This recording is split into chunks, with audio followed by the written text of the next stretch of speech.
Agent Romanoff. You miss me? Oh yeah, Charles, we got ourselves an X-Men fan. Captain. Your Highness. Captain, big fan, Spider-Man. Hey everyone. Hi everyone, welcome to Film Artsy, your number one source for all things films and movies.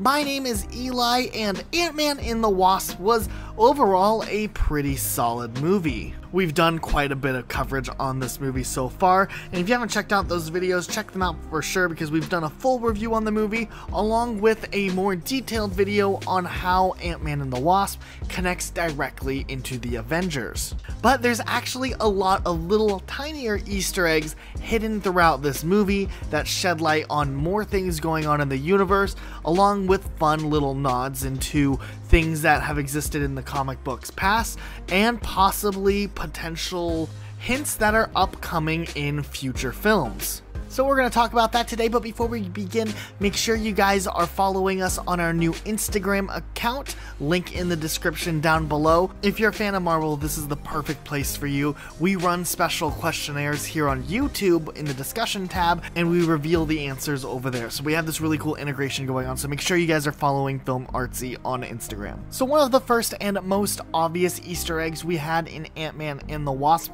was Stan Lee's appearance. If you are a Marvel fan, you know about this. In every single movie, Stan Lee makes an appearance or cameo appearance in some way or another.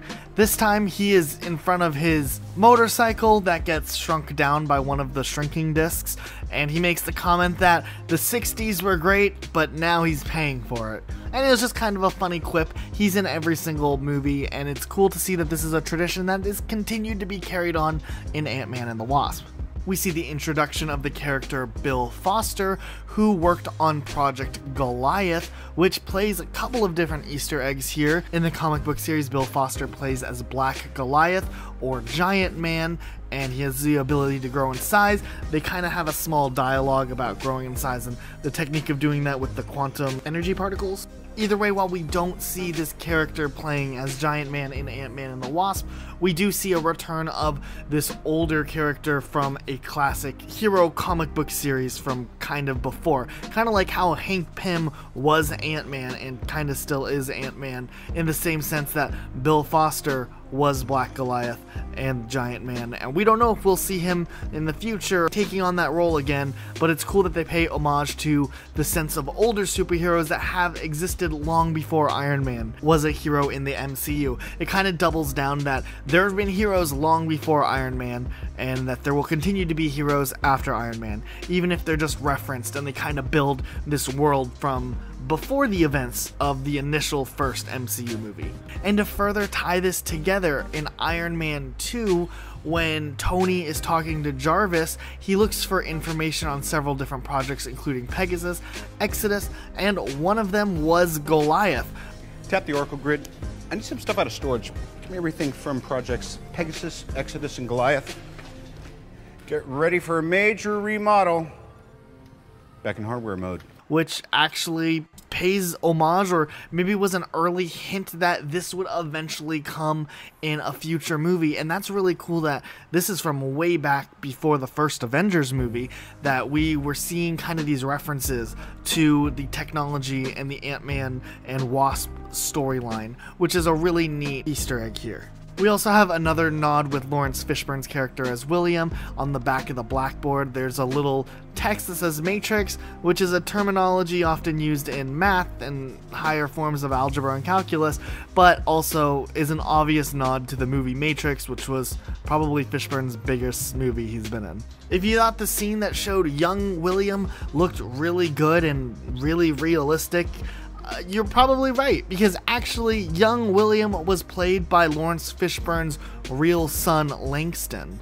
We also see kind of a growing relationship and growing characteristics of Scott's daughter Cassie, who seems to have a more prominent role in this film, but also seems to really take interest in Ant-Man and really cheers her father on in pursuing Ant-Man and being a hero, and she almost wants to be a partner to Ant-Man, which could be very early foreshadowing to possibly having Cassie take on the role as Ant-Girl. This happens in the comic book series after Ant-Man dies in one of those storylines where the characters die. If you read the comic books, characters die a lot. And in this case, in one of those storylines, Cassie Lang takes over and becomes Ant-Girl, which obviously if this was to happen in the MCU, it wouldn't happen for a very long time, maybe even another 10 years, but at the rate the MCU is going, it doesn't look like it's stopping anytime soon, and it would be cool to see a character who's kind of been around since the early stages of the MCU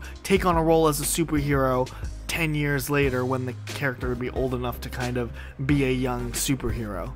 Another interesting callback to the comic books is that Ava, the character who plays Ghost's father, is named Elias Starr. Now, if you are a avid reader of the original Ant-Man comic books, you would know that Elias Starr plays as a villain known as Egghead, who had a really weirdly shaped head, and essentially was a scientist who was hired to capture Ant-Man and defeat him. This is kind of one of those characters that might not be too practical to actually have in the MCU, even though I do believe that if they really wanted to, they could come up with a cool way to introduce him, but it's nice that they at least pay homage to this character by having him related to one of the major adversaries in Ant-Man and the Wasp. And in a way, it's kind of making this character canon. It is making this character canon, and we can kind of assume that Hank probably had fought him at some point or another, or maybe had to deal with him at some point or another. We don't know for sure, but it's still interesting. We also got a couple of jokes about the Baba Yaga, the idea of a ghost witch type character from Slavic folklore. This is actually a true folklore character that does exist in Slavic folklore, but also interestingly enough plays as a villain in Captain Britain, one of those characters we don't really hear too much about, but would be really interesting to see one day be introduced into the MCU. While I think Baba Yaga is a obscure enough character where we probably won't see this character portrayed in the MCU, maybe this is playing hint that one day we'll get a Captain Britain, which sounds a little bit more likely and would be really interesting and well received. We also finally have official confirmation that each time Scott has been in the quantum realm stuck there, we've seen some sort of hidden Easter egg.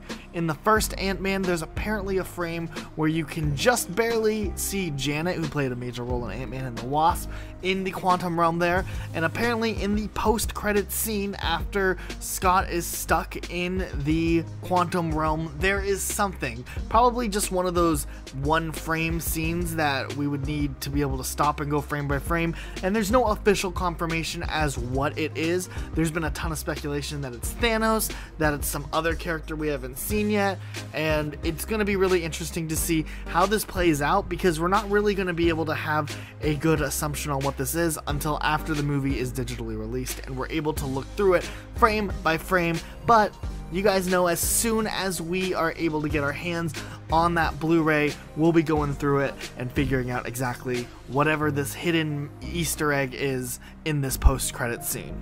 Then we have some more obvious Easter eggs, like everything that involves the snap of the finger from Thanos that we didn't really see play out, but we see play out in the end credits scene.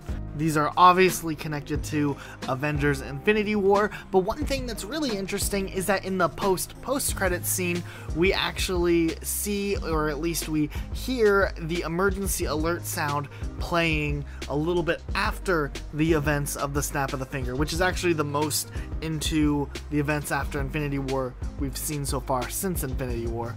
It doesn't tell us much, and we just see the ant playing the drums during this scene, but it is interesting to know that there is a response and that the televisions do an emergency alert. Of course they would, but it's interesting just to see a little sneak peek as to the upcoming chaos we're going to get to see. Right before we have this scene, we also notice Janet pointing out that there's time vortexes in there that you want to avoid, and this could be a major foreshadowing or hint as to what type of technology the rest of the Avengers are going to have to need to bypass Thanos, or to possibly undo what Thanos had done in Infinity War. We have another video on this where we talked about that a little bit more. You can click it on the end screen. Otherwise, that is all the time we have for today. If you enjoyed this video, hit the like button down below. Leave a comment as to what your favorite scene from Ant-Man and the Wasp was. Make sure you subscribe and turn notifications on so you don't miss what we upload next. And we'll see you all next time with a brand new upload. Catch you guys all later. Hey, it's Gigi Hadid. For more videos like this, click here. Hi, I'm Cara Delevingne. Please don't forget to subscribe by clicking this button right here. Boop. Thanks for watching.